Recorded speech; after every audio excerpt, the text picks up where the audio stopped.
Good morning. This is Tiffany with Tiffany's Beauty Trends, and today I'm doing something for a good cause, and it is something that is very close to my heart.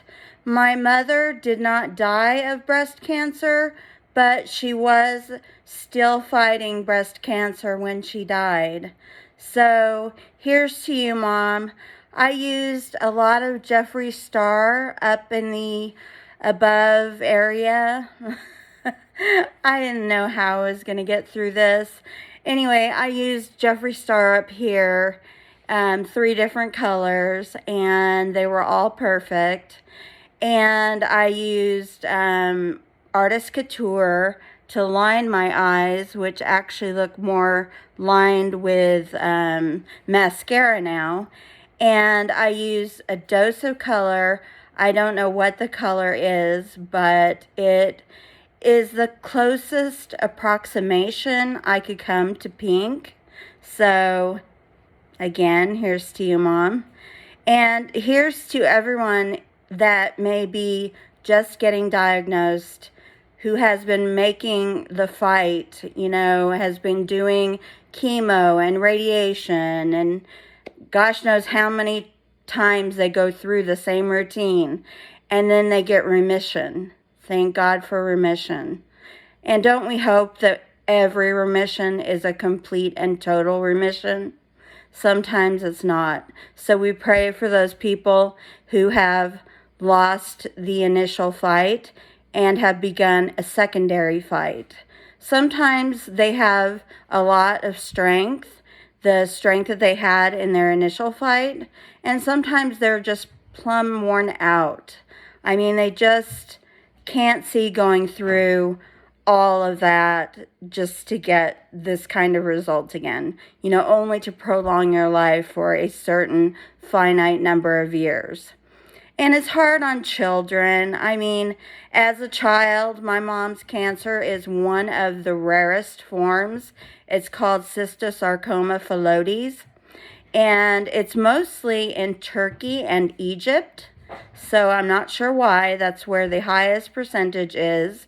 And even then, it's about 2% of breast cancer worldwide. So it is very rare. I believe it's bloodborne, but I'm not totally sure. I just know that it does not use the lymph nodes for circulation. So that's one bonus, but bloodborne means it goes everywhere too. So, you never win. My mom's cancer was the size of an orange before the doctors decided to do the mastectomy. And she pleaded with them to please do a double mastectomy because it was 100% guaranteed that another tumor would arise at some point. Now, in her lifetime, because it was so late in life, she never did get the second tumor. She actually died of congestive heart failure. So we know that she had a heart attack and died in the middle of the night. So it was unfortunate for my sister, who was her caregiver, and I got a call at 2 or 3 in the morning, and it's never good. So I mean, unless you're expecting a baby, then it's good. But when you have a sick parent or friend or any other type of relative, just anyone can motivate you to feel for them and want to kind of give them spirit, give them drive, if they want to do that. So I've always thought to myself, gosh, what would I do?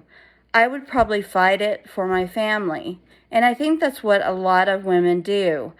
I don't know if they would, grasp all of these horrendous, chemotherapy and radiation if they didn't have family. I think if they were left to make a decision for themselves, unless there was just a really awesome chance of survival, they might just skip it and go into hospice care. You never know. But my mom never made it to hospice. She got diagnosed with congestive heart failure in 1994. I was there when the doctor told me hey, your mom has a heart. We just don't know how many beats it has left. And that terrorized me, thinking that my mother's beats were just some number, and gosh only knows how many. It could be a lot, it could be a little. And it just tormented me. But I tried not to think of it. But every time I talked to her, she brought up health concerns, because the elderly tend to talk about their health a lot because they don't have a lot going on. So if they don't have a very good set of friends, or, a family that's really supportive. I just lost my train of thought because I got a text right now. I can't stand that. It always happens when you're taping, doesn't it? But anyway, I lost my train of thought completely. But I know I was talking about would they or wouldn't they. And, it is a personal decision. I don't think any family member has the right to force upon a person these medieval, kind of cruel treatments. They don't. So if your mother, sister, aunt, niece, you name it, friend, girlfriend, wife, if any of those had this happen, it's their decision and you have to respect it. So I think as a child, I wanted to hang on to her for as long as possible. So I was trying to fight for her double mastectomy, but it wasn't going to happen. She had very poor insurance. She had no, now I have animals running around. She had no, can't think of what it is. It's an additional policy. It's supplemental. Yeah, supplemental. She didn't have that, so they weren't going to get paid very well. So they weren't at all going to do more than one breast. So anyway, that's my personal story. And, I had a mammogram last year, and it was the most painful thing I have ever gone through. The lady, she was thorough. Let's put it that way, just thorough. And she cranked that machine down so hard on my breasts. By the time she was done, they were throbbing and red and irritated, and they felt that way for about an hour. And I just think now, can I go through another mammogram? I know it sounds crazy. Girl, you need to, but I don't want to. It's so awful. I mean, it was really bad. Maybe I just had a bad text. She was having a bad day. I don't know. But I shouldn't be saying that to people who it could be influenced by what I'm saying. Don't listen to that. Don't. Mammograms are number one, your first line of defense. So, anyway, I know I'm crazy. I didn't sleep at all last night. I did this look. I did have problems with the makeup kind of running everywhere, and I had to do a lot of touch-up. So it was quite a process. And I did copy this because I watched Pamela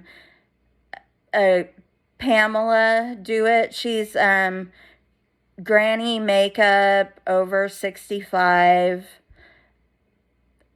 I can't think of it. It's Granny's Makeup Over 65 or something like that. I am so sorry, Pamela. I see it every day practically, and I still can't remember it. But she was invited to do it, and she did a darn good job, considering she was so flustered by her router. So I can understand that. I am so tired. I thought the bags would have bags today, but I managed to put a little bit of sparkle and zest to my pink look, and I feel okay about it. And I feel fine about what I've told you. I just hope that, I don't steer anyone in the wrong direction, because that is not my intent.